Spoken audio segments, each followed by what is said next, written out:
What's up, everybody? Eu sou o Teacher Lucão e no vídeo de hoje você vai aprender tudo sobre futuro em inglês. Então, papel e caneta na mão para não ficar por fora de nada e bora pro vídeo. Nesse vídeo aqui a gente vai ver para que serve o will, para que serve o going to, como que nós vamos usar o will, como que nós vamos usar o going to e qual que é a diferença entre eles. Então, sem mais enrolação, já bora direto pro vídeo. Vamos começar com o para que a gente usa. Quando a gente usa o will, quando a gente está falando de going to, a gente usa esses dois num contexto geral para falar de futuro. Então, sempre que eu estiver usando um desses dois, eu vou estar falando de futuro. Esse futuro pode ser uma viagem, pode ser uma visita a alguém, ou pode simplesmente ser seu jantar que você ainda não comeu. Então a gente está falando aqui de um futuro. Pode ser mais de longo prazo, pode ser mais de curto prazo mesmo. Pode ser daqui a um ano, pode ser daqui a um dia, daqui a uma hora. Então vamos começar pelo will. Como é que a gente vai usar o will?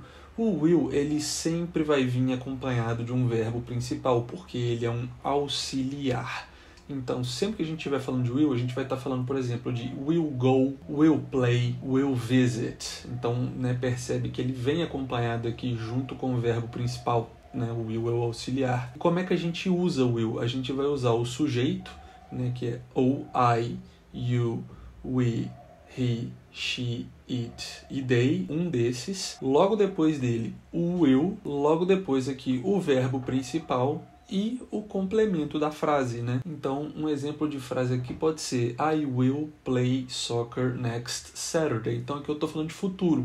E percebe como o will veio acompanhado do play aqui. Então, I will play. Seria como se eu estivesse falando em português. Eu vou jogar futebol no próximo sábado. E aí, para a gente transformar isso aqui na negativa, é muito, muito simples. A gente só coloca um not na frente. Então, se will é afirmativo, will not é negativo. E uma forma mais contraída de falar isso é I won't. Então, a mesma frase ali seria I won't play soccer next Saturday no negativo. E aí, para transformar o will também numa pergunta, a gente tira ele ali do meio da frase e joga lá no começo. Então, essa mesma frase, como forma de pergunta, ficaria Will I play soccer next Saturday? Aqui eu deixei o I para a gente manter o mesmo exemplo, mas aqui a gente, a mesma coisa pode usar para qualquer sujeito. A partir do momento que a gente joga o will lá para frente, ele vira uma pergunta. Então vamos agora aqui para o going to. A fórmula aqui, a estrutura do going to vai ser muito parecida com a do will. A diferença aqui, a gente vai ver qual que é, porque o going to ele também vem acompanhado de um verbo. Então, por exemplo, pode ser going to visit, going to travel ou até mesmo going to go. Então, o going to ele vem acompanhado também com o verbo principal. A diferença aqui é que a gente vai usar o sujeito do mesmo jeito que a gente viu lá no will, só que antes do going to, então entre o sujeito e o going to, vai ter o verbo to be relacionado à pessoa que a gente está falando. Então, se for I am going to. Se for he, she ou it is going to. Se for qualquer outro, are going to, com we, com you ou com o they, por exemplo. Então vai ficar o sujeito mais o to be correspondente, mais o going to, mais o complemento da frase. Aqui um exemplo de frase que a gente pode ver é I am going to the beach in June.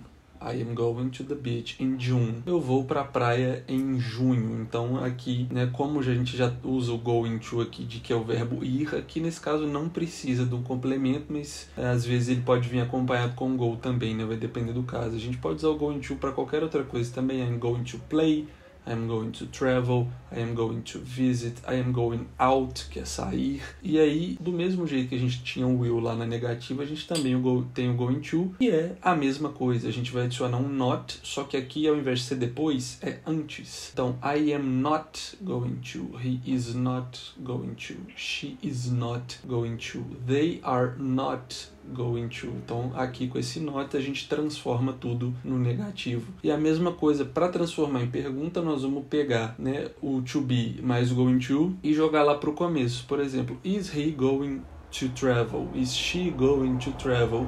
E aqui pronto, transforma. E agora que você já sabe como usar o will e como usar o going to, a gente tem que saber aqui qual que é a diferença dos dois. Isso aqui às vezes pode até ser um assunto meio polêmico entre professores, porque tem o que é fato e tem o que é usado no dia a dia. E qual que é a diferença aqui? O will, ele é usado para planos no futuro que você ainda não sabe se vão acontecer. Então, quando você está falando alguma coisa com will, é porque ele tem uma chance menor de acontecer.